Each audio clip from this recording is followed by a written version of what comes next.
Hello guys and gals, me Mudahar, and I wanted to make one more of these quick and dirty kind of Xbox E3, Xbox and Bethesda. I'm going to combine both these into the same nutsack. Ladies and gentlemen, god damn, it makes up for yesterday. Now yesterday when I made that Ubisoft E3 video, I guess I didn't know that Gearbox had their own E3 thing. I did. But I didn't expect Gearbox to just go hold the beer. So yesterday I want to make an apology to Ubisoft. You didn't have the worst E3 presentation. Randy Pitchford came in and just bought that award. He took that Razzie home and made sweet love to it with Gearbox. So sayonara on that one. Now, Xbox has come out with E3. So before we begin, I just want to reiterate, I do not want the comment section for this video to go, "The PlayStation better, Xbox ratio." Okay, we're not doing that, okay? I'm not tolerating that. If you do it, I will spit on you, okay? Because if you're a console warrior in 2021, you need to go outside and touch some motherfucking grass, okay? God damn, you neckbeard, I can smell you from here. The neckbeard sitting in front of you on the video screen can smell you. That's bad, all right? The internet shouldn't work that way. Now, first off, starting E3, I'm going to go with what I'm interested in. I'm going to skip a bunch of stuff because the one thing that really set Xbox and Bethesda apart was that they just kept showing games upon games upon games upon games, which is what you're supposed to do at E3, okay? So congratulations, you did what you were supposed to. Now Todd Howard comes out onto the camera and he starts to, I know, audience, sorry, it's Todd Howard, he's gonna lie to you, but he started showing Starfield, which is like the long Bethesda production game, their new IP, the new world and whatever. And from the CGI trailer, CGI, okay, not gameplay, CGI, it looks interesting. I'm not a huge fan of a CGI trailer. If it sets the mood, that's fine. But I'm gonna need some hard gameplay before we go all the way into, like, just sucking off Todd Howard again. But I'm interested to see. As far as I know, Starfield is a full-on Xbox exclusive, PC as well, so it's in the Xbox ecosystem.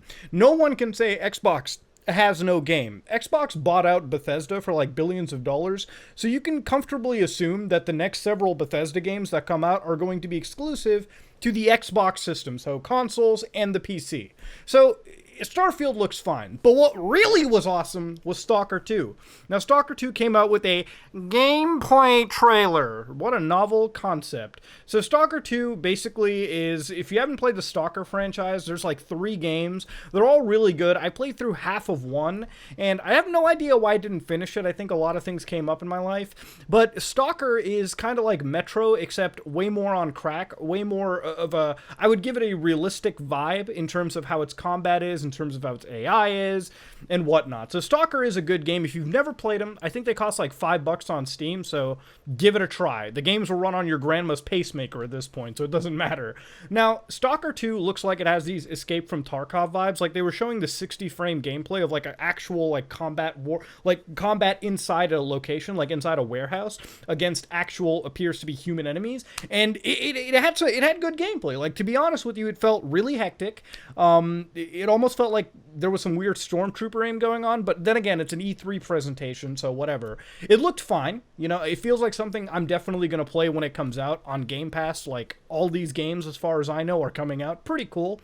So if you're into Stalker 2, you've got gameplay. As far as release dates for a lot of these games go, bit all over the place. Some of them do, some of them don't. But at least we've seen more gameplay on some of these games than before. So, mixed bag. Now, you get Sea of Thieves updates, which is fine, alright, it is what it is. If you're into that, you're into it. I don't play Sea of Thieves, so I'm going to skip that. Battlefield 2042, ooh boy! Now, I know I made a video where I said don't pre-order it. Still don't pre-order it. Don't pre-order any game. Wait like 2 days before it releases if you need to preload so you can see all the reviews. Pre-ordering a game does you no favors, okay? Don't do it. But the gameplay for 2042 at least calms me down and lets me know I am positively excited for this game, okay? The gameplay on it, the maps, I haven't seen an exact size of it, but the maps look huge. The actual combat looks about as you can expect from a modern Battlefield game, and what's even better is the amount of vehicle warfare that's going on. Literally throughout the entire trailer, they were showing tanks, APCs, jets flying all around, and while you're this one person on the ground, one player out of 128 just on the ground running around around, opening fire. They were in the elevator for a second where they brought up their gun crisis style and they started switching all the attachments. Looked kind of cool. Then they were on rooftops going at it, and it feels like you have way more vertical warfare going on, like rooftop to rooftop battles. You're ziplining back and forth. They whipped out this device that could control an APC with like C4 attached, ran it into a helicopter and blew it up. I have no idea how that's going to happen in gameplay, because I'm sure that's never going to happen. That's like an E3 spice reel. But it looked good. Battlefield 2042 looks exciting, and I'm excited to say that when it drops October, I'll gladly be playing it day one. Now, Psychonauts 2 was also shown, and while I'm not that into the Psychonauts franchise, I know a lot of people are, so big congrats to everyone who got to see what they wanted. Bethesda decided to put more of their games on the Game Pass, as expected. They're a Microsoft-owned company, so you expect that to happen. Doom had ray tracing, which, you know, it's Doom, it looks good. You can play it up to 120 frames per second, so... you know, nothing really new, all right? But it's interesting that they updated a lot of their games to match up with the generation of today. So, great. All right, awesome. Let's move on. Then they had more indie games like Party Animals, which is okay. 12 Minutes is something that me and my friends watched like years ago at different E3, and now we're getting it solidified. So, pretty cool. Then you have Hades, which is finally the roguelike that's famous on PC and Switch, making its way over to Xbox. Badass. And then you get the next big enchilada, Halo Infinite. I think visually it looks better than the last time we saw fucking Craig. So, you know, Halo Infinite is a game that I'm going to play because it's a continuation of Halo 5. So now we get to see what Cortana's like, as she's apparently fucking deleted for being a rogue AI, and Master Chief is getting to the real nitty gritty of it.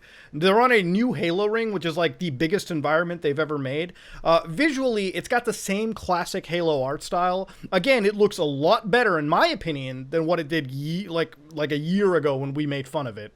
So good job. The multiplayer is about as good as Halo multiplayer looks, okay? It's Halo, all right? It is what it is. It's more fast-paced than the Halo 3 Reach era, which I'm not a huge fan of, but I can get used to it, okay?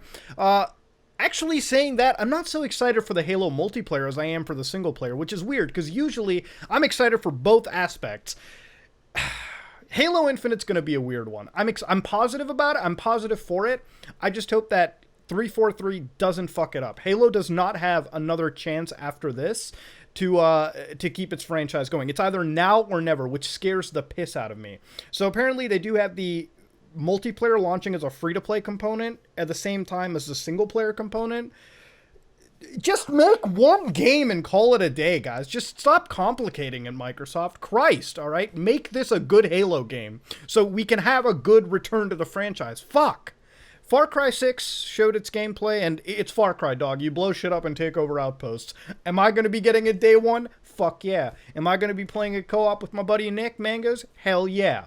Slime Rancher 2. Yeah, boy. Slime Rancher 2 is on. Now, I actually enjoyed the first one, so I'm glad that the second one is out here. I wasn't surprised that they were ever going to make a sequel, but hey, you get to play this shit on day one Game Pass, so... pretty solid. Then they had Replaced, which is this 2D 8-bit side-scroller that looks good. Now, there's this game called Last Night a long time ago that I looked at, which was a cyberpunk 8-bit style, similar to Replaced. And while that game never came out, and I think it's just vaporwave at this point, like it's just abandoned, this game, hopefully I want to come out. It's got the vibe, it's got the style, it kind of reminds me of that game Katana Zero. I think I got the name right, but it's got this really awesome action-y vibe to it, really awesome visual style, so it's going to be one of those indie games that I'm sure it's going to be like 4 or 5 hours long that I can't wait to bite and play over a weekend. Then you have Among Us. They're making Among Us on the Game Pass, which, you know, it's Among Us. At this point, I like making videos that shit on Among Us memes and videos and content, but, I'm glad Among Us is here, dog. It's more real than the fucking Happy Meals that people have pimped out, right? Then they had Oddworld Chronicles, like 2 games, 2022 and 2023 release dates. And it's got an 8-bit style that's like Octopath Traveler, and from what it looks like, it is a JRPG. So, again, there's not much to go off of. It's got this sort of anime, like 2D style, but then mixed with this 8-bit Octopath Traveler. Again, They're just announcements, all right? Kind of weird CGI gameplay mix. I still need way more information on it, so we'll see how it comes out.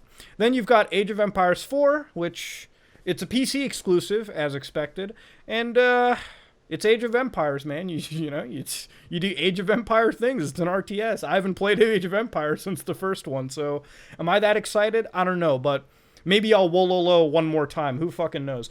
Outer Worlds 2. CGI. Woohoo! Which means it's a long ways away in development, as it probably should be. As somebody that enjoyed the first Outer Worlds, it's a good game. Outer Worlds 2 looks pretty different in comparison to it. Like, at least visually, as far as the CGI goes, I wasn't seeing a whole heck of a lot of Outer Worlds 1, so that really excites me when I look at these games that are sequels, but, like, they actually have maybe a sort of different art direction or just a different direction in general, but the same ethos of the franchise. I'm excited to see where Outer Worlds 2 goes, okay?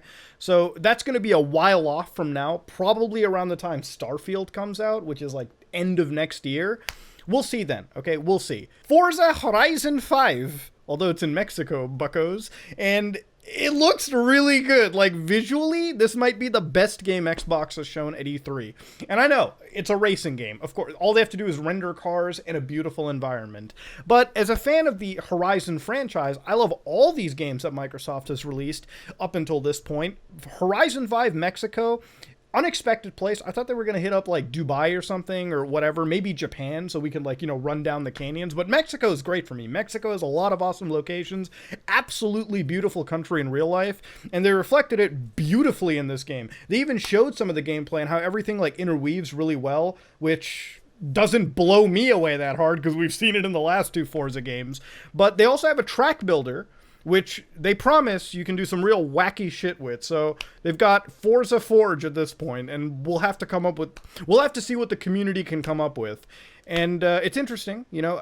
Personally, I'm going to create the Fast and the Furious 6 runway. So, you know, the infinite runway from the movie, that would be kind of fun to generate. But yeah, Forza 5 looks nice. All right. Like it looks good, and it looks like it'll meet the part. Okay. It's Forza. It is what you expect at the end of the day.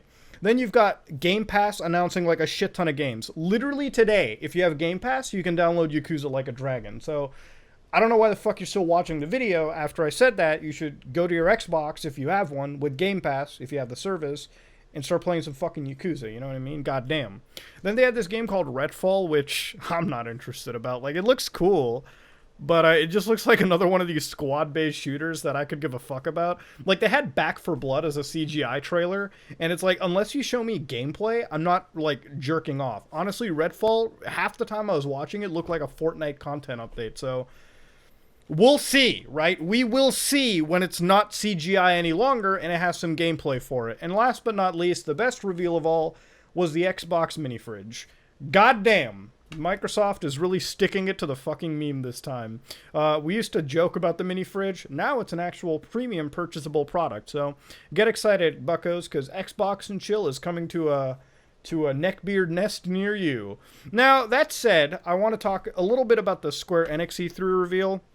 I don't want to make a video on it because Marvel apparently bought half of the actual production for the Square Enix E3, so I feel like it's a copyright issue. I mean, they had so much content on Guardians of the Galaxy, which didn't blow me away.